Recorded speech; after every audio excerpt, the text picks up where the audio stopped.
মুয়াজ্জিন সাহেব। তো ইতিহাস আসল কথা অনেক কিছু জানার আছে।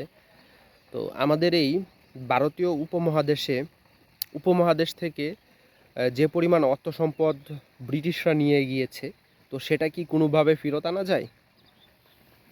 সেটা ওরা মনে করেন যে ওই যে ব্রিটিশরা যে আমাদের টাকা পয়সা বিভিন্নভাবে লুট করেছে আর কি, এটা বলে ফেরত মনে যে আমাদের হাতে যে ক্ষমতা পুরাপুরিভাবে আইনা ওদের কাছ থেকে ইয়া করতে হবে। আমাদের হাতে ক্ষমতা আইনা তারপরে ওদের কাছ থেকে করতে হবে। আর এখন মনে করি যে যে মুসলমান যদি ঐক্য না হয়ে যদি মানে বিচ্ছিন্ন থাকে, তাহলে এটা কখনো সম্ভব না। আর যে মুসলমান ওই এক প্ল্যাটফর্মে এসে, হ্যাঁ, এক প্ল্যাটফর্মে এসে মুসলমানরা আবার ওই ক্ষমতার দিকে এই যে যেরকমভাবে 700 থেকে 1700 সাল পর্যন্ত যেভাবে রাজত্ব করেছে, 1000 বছর পর্যন্ত একখানা, সেইভাবে যদি মুসলমান সেই ক্ষমতা যদি টিকে রাখতো, কোনো ইহুদি খ্রিস্টান বাতিল শক্তিদের কোনো, হ্যাঁ, ওরা আমাদের ধন সম্পদ টাকা পয়সা নিবে দূরের কথা, কোনো কিছু নিতে পারতো না। আজকে ওরা আমাদের টাকা পয়সা নিয়ে ওরা ওরা প্রাচুর্য করছে, কিন্তু আমরা ওদের টাকা পয়সা, হ্যাঁ, আনতে হলে আমাদের ওই এক প্ল্যাটফর্মে আসতে হবে। তাহলেই ওদের বিচার করা যাবে, এবং কি ওদের টাকা পয়সা আমাদের কাছ থেকে যে টাকা পয়সা নিয়েছে ওই টাকা পয়সা অবশ্যই আনা যাবে। তো আমরা কিভাবে এক হব? আমরা এক হব, আমরা এক হব যে আমরা এক মুসলমান আর এক মুসলমানদেরকে বলতে হবে, হ্যাঁ, যে চলো ভাই আমরা এক হয়ে যাই, এবং কি, হ্যাঁ, আমরা সকলে মুসলমান, আমাদের হিংসা বিদ্বেষ বাদ দিই, হিংসা বিদ্বেষ বাদ দিয়ে, হ্যাঁ, আমরা এক আল্লাহর গোলাম, এক নবীর উম্মত, হ্যাঁ, আমরা কোনো হিংসা নেই, হ্যাঁ, আমরা হিংসা যদি মনের ভিতরে রাখি, যত আমাদের করি না কেন, হিংসা লাকড়ির মতো, লাকড়ি যেমন হাজারো মন খড়ি পুড়িয়ে দেয়, হিংসাও হাজারো কোটি আবাদত পুড়িয়ে দেয়। এরকম হিংসাবাদ দিয়ে দলাদলি বাদ দিয়ে আমরা এক প্ল্যাটফর্মে এসে মুসলমান ঐক্যবদ্ধ হয়ে, হ্যাঁ, আমরা ওই আবারও চলে যাব ওই যে আমাদের এই ক্ষমতার দিকে।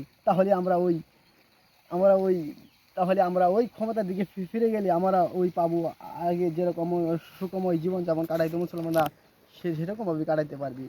হুম, যখন আমরা আল্লাহ তালার হুকুম পাঁচ নামাজ পড়ব আর আল্লাহ তালার জিকির আশা করবো, তখনই আমাদের ভিতরে দিলটা যখন নরম হবে, হ্যাঁ, তখন দিলটা নরম হবে এবং পরিষ্কার হবে, তখনই আমরা বুঝে আসবে, হ্যাঁ, এক হলে কি, মুসলমান এক ঐক্য জোট থাকলে কি ফায়দা। ধরেন কিছু লাঠি যদি এখানে যদি একটা ধরেন 20টা লাঠি যদি এক করা হয়, 20টা লাঠি যদি মুষ্টিবদ্ধ করিয়া একখানা করা হয়, তাহলে কেউ ভাঙতে পারবে না যাচ্ছে। আর যদি একটা লাঠি আলাদা থাকে, তাহলে একজন কেঁচা মারে ভাঙিয়ে ভাঙিয়ে ফেলবে। হ্যাঁ, এরকমভাবে মুসলমান যদি সকলে ঐক্য থাকে, উনি ইহুদি খ্রিস্টানরা, হ্যাঁ, বাতিল শক্তিরা এই মুসলমানদেরকে হটাতে পারবেন। আর যদি মুসলমান দলে দলে বিচ্ছিন্ন থাকে, অবশ্যই আমাদেরকে কষ্ট দিবে এবং কি বিভিন্নভাবে মেরে ফেলবে। তো আমার আরেকটা প্রশ্ন, সেটা হচ্ছে ব্রিটিশরা যখন ছিল তখন আমাদেরকে দিয়ে নিম চাষ করাতো। নিম হচ্ছে ওয়ান কাইন্ড অফ গাঞ্জা, এবং এটা বাহিরের বিশ্বে চাহিদা ছিল। চাহিদা থাকার কারণে আমাদেরকে দিয়ে হচ্ছে গাঞ্জা চাষ করাতো। তো এটা কেন করাতো? এটা তো অমানবিক। এটা চাষ করা তো ধরেন, এবং ঠিকভাবে চাষ না করলে জনসমক্ষে গুলি করে মারা হতো। এটা চাষ করা তো মনে করেন যে মুসলমানদেরকে অন্য কাজে না দিয়ে, মনে করেন যে বিভিন্ন গাঁজা চাষ, বিভিন্ন এবার বিভিন্ন খারাপ, তাদের উদ্দেশ্য হয়েছে নেগেটিভ।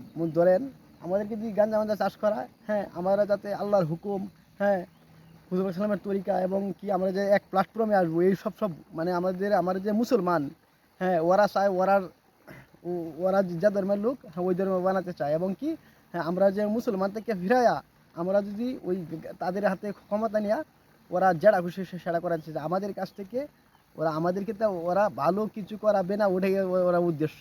আর আমাদেরকে যদি গাঁজা চাষ করায়, তাহলে তাদের উদ্দেশ্য যে আমরা গাঁজা চাষ করে আমরা গাঁজা শিখবো, আমরা গাঁজা খাবো, আর মুসলমান তো ভুলে যাবে। এই তাদের কোনো এই মুসলমানই তো দুই মুসলমান ভুলে যায়, তাহলে তাদের মনে করেন যে তাদের কোনো আমরা দল ভুলে যাব, তাহলে তাদের দলে হয়ে যাব, তাদের অনুসারী হয়ে যাব। এই জন্য আমাদের গাঁজা, হ্যাঁ, গাঁজা খাইলে মনে করে উস থাকে না, হ্যাঁ, মাথার চেঞ্জ হয়ে যায়, বুঝছেন। এই জন্য মাথার চেঞ্জ করার জন্য আরও তো ভালো কিছু করাতে পারতো, আমাদেরকে দিয়ে তারা, হ্যাঁ, ফলের গাছ আর বিভিন্ন বিভিন্ন জিনিস সবজি উৎপাদন করাতো, কিন্তু তারা বুদ্ধি ভাবছে গাঁজা চাষ করছে মানুষ যাতে, হ্যাঁ, মাথা বিগড়ে যায়।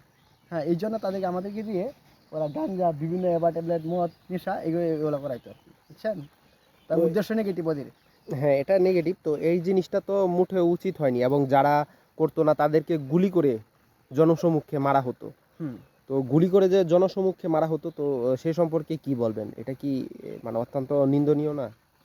যে জনসমুখে যে আমাদের গুলি করে মারা হতো, এটা হাজার হাজার মানুষের সামনে যে গুলি করে মারা হতো, এটা একটা অপমান যে মুসলমানদের কীভাবে মারতাছি, হ্যাঁ গুলি করে, হ্যাঁ এটা একটা লাঞ্ছনা অপদস্থ, হ্যাঁ মুসলমানদেরকে হ্যাঁ হাজার মায়ের সামনে লাঞ্ছনা অপবাদ মারে।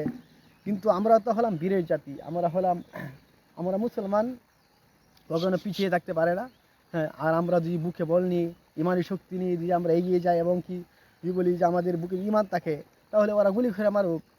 মানুষের একটা আমার গুলি করে মারতেছে, কিন্তু আসলে গুলি করে না, আমি আল্লাহর সাথে আমার সাক্ষাৎ হওয়া একটা মাধ্যম হয়ে গেল। হ্যাঁ, আমাদের ওই ইমান থাকতে হবে। তো অসংখ্য ধন্যবাদ জাহাঙ্গীর ভাই, মূল্যবান সময় দিয়ে সহায়তা করার জন্য। আশা করি পরবর্তীতে আবার আপনার সাথে আলোচনা হবে। আসসালামু আলাইকুম। আমাদের